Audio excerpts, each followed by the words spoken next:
Hey everybody, Rob Maurer here, and today we're going to be talking about Bill Gates' response to Elon Musk's claims on the Joe Rogan podcast a couple weeks back that Elon Musk had heard that Bill Gates had been shorting Tesla stock. We've also got some news on the broader electric vehicle and automotive market, an interesting response from Elon on an article from the Washington Post, and of course we've got to talk about Tesla stock. It's been a wild couple of days. We had the interview yesterday with Alex Potter, so we didn't get a chance to talk about it, but of course yesterday, Tuesday, February 23rd, Tesla dropped to a low of $619 per share.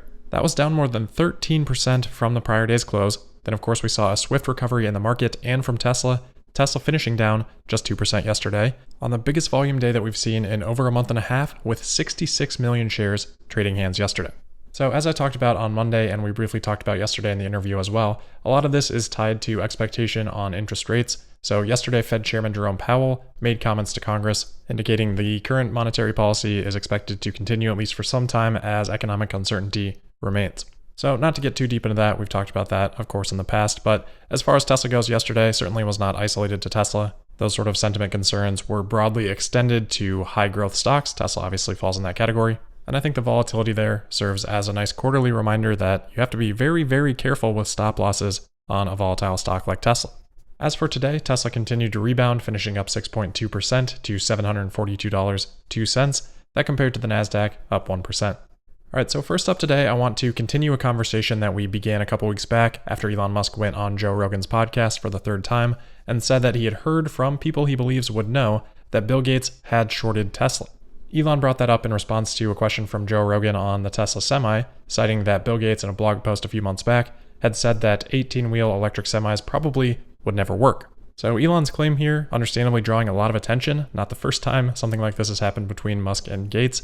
Last year, he did buy his first electric vehicle, the Porsche Taycan, which at the time, maybe it wasn't so clear why he didn't buy an electric vehicle up until that point. Well, now we might have a better answer for that, but he talked about that decision in an interview with Marques Brownlee, and it seemed to be a relatively tepid endorsement of electric vehicles. Gates still brought up range anxiety as a problem, and Elon Musk responded to that interview, not necessarily Gates' purchase of the Taycan, but those comments in general, by saying that, quote, "My conversations with Gates have been underwhelming, to be honest," end quote. So that catches us up to today, and then we have Elon's claim that he heard Gates was short Tesla. Now in the last week, we've had both CNBC and Bloomberg ask Gates directly about that claim. I think Gates' tone is important in these responses, so I will play the actual clip, the first one here from Andrew Ross Sorkin, CNBC, asking Gates. So you're not short Tesla stock, just so we're clear. Yeah, I'm not. I don't talk about my investments, but I think he should be very proud of what he's done.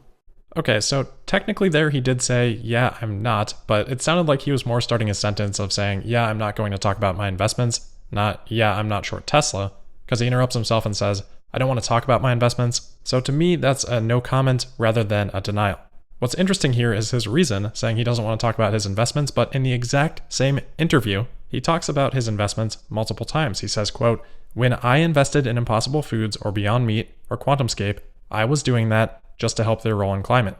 Now it looks like those three will be very successful companies, and so I'll have more money to put into the tough areas of climate, like cement and steel," end quote. Okay, so he says he doesn't want to talk about his investments, but then he, in response to another question, talks about his investments in Impossible Foods, Beyond Meat, QuantumScape, and then how well his investments are doing, and that he'll have more money to then go on and invest in other stuff. I mean, how much more could you talk about your investments? And he uses the first person tense here, saying, I invested. He's then asked about Bitcoin, and he says, quote, "I don't own Bitcoin, I'm not short Bitcoin, so I've taken a neutral view," end quote. So for Bitcoin, perfectly fine to say, I'm not short Bitcoin. Same question for Tesla. Oh, I don't want to talk about my investments that we just spent a bunch of time talking about. If you're not going to answer the question, at least come up with a better non-answer that doesn't immediately contradict yourself. He has to have known that he would be asked about that, and yet seems completely caught off guard by having to answer. So that was last week. If there was any doubt left after that, because he did start off by saying, yeah, I'm not, before interrupting himself, as we said. Here's Gates on Bloomberg yesterday, so we had 5 days to think about this, answering the same question from Emily Chang. Elon has in the past claimed you shorted Tesla, and I wonder if there's any truth to that.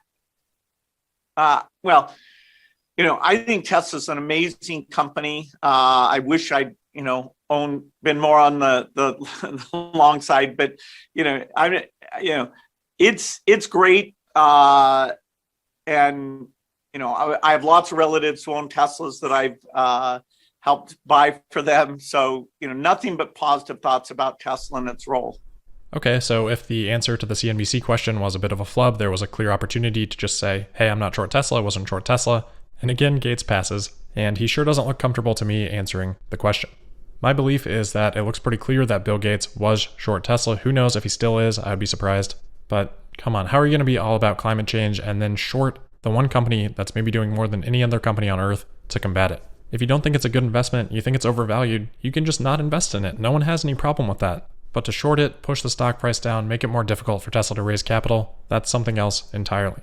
I do want to be sure to include the full context here. So Gates did have some positive things to say about Musk and about Tesla, saying that Tesla's got a strong product and they've forced other car makers to look at Tesla and see if they can match it, and about climate change, saying that to solve it, we need hundreds of Elon Musks. Anyway, that's where we'll leave that topic, but I guess let's switch over to Jeff Bezos. Bezos, of course, owns the Washington Post, which yesterday posted an article critiquing Elon Musk, suggesting that he is stretched too thin, trying to point to the fact that Musk is less involved on the factory floor these days as a sign that he's less present. Yeah, I'm sure there could be no other possible explanation for that, like maybe production is going more smoothly. They then go on to do things like quote Ed Niedermeyer, who if you're familiar with, it'd be hard to find someone that's been more wrong about Tesla. This is a guy that ran a blog called the Tesla Death Watch, for example. And then, and this one's my favorite one, having the audacity to write quote, in a regulatory filing in February, the company highlighted the risk it faces by relying so much on Musk. Quote, we are highly dependent on the services of Elon Musk, our chief executive officer and largest stockholder, Tesla said in the filing, in language unusual for the way it cited a corporate CEO's numerous outside commitments. Quote, although Mr. Musk spends significant time with Tesla and is highly active in our management, he does not devote his full time and attention to Tesla. End quote.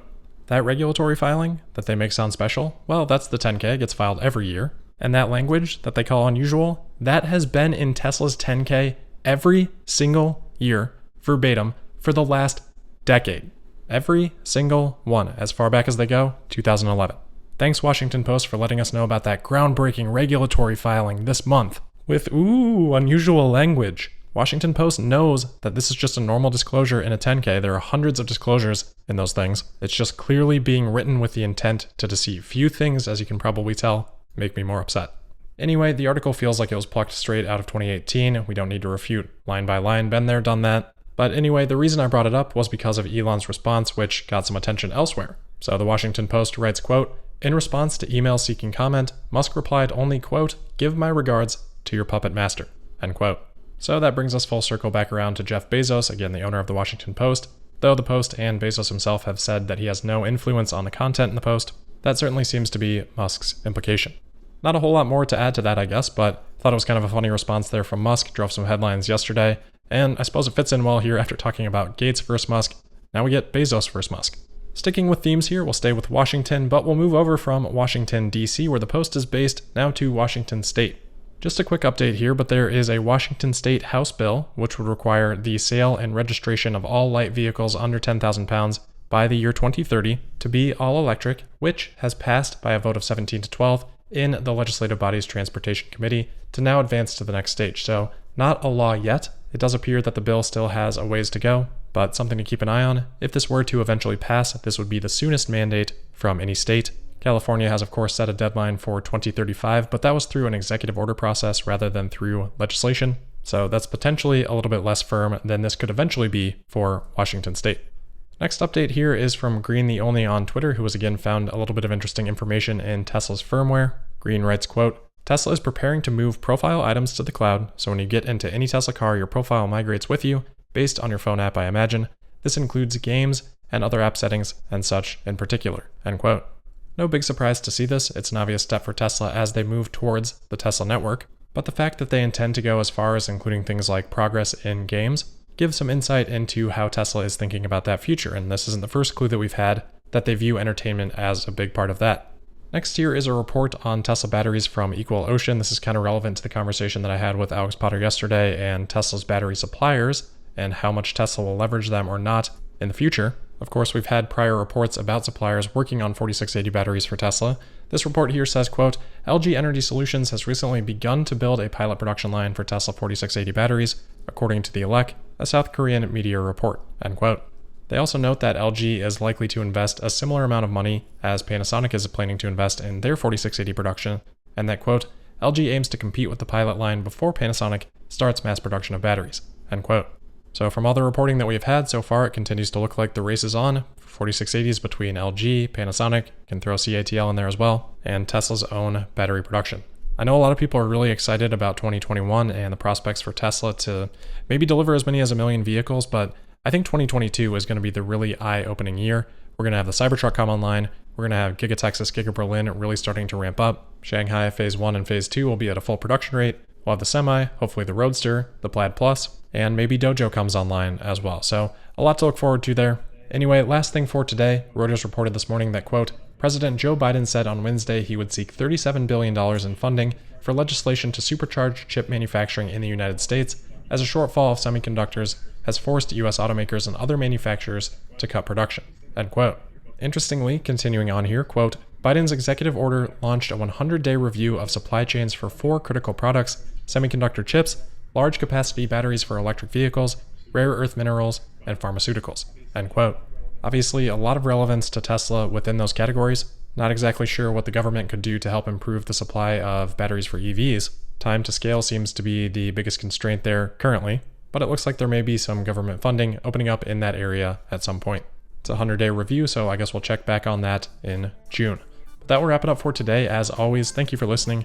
Make sure you're subscribed and signed up for notifications. You can also find me on Twitter at Tesla Podcast, and I'll see you tomorrow for the Thursday, February 25th episode of Tesla Daily. Thank you.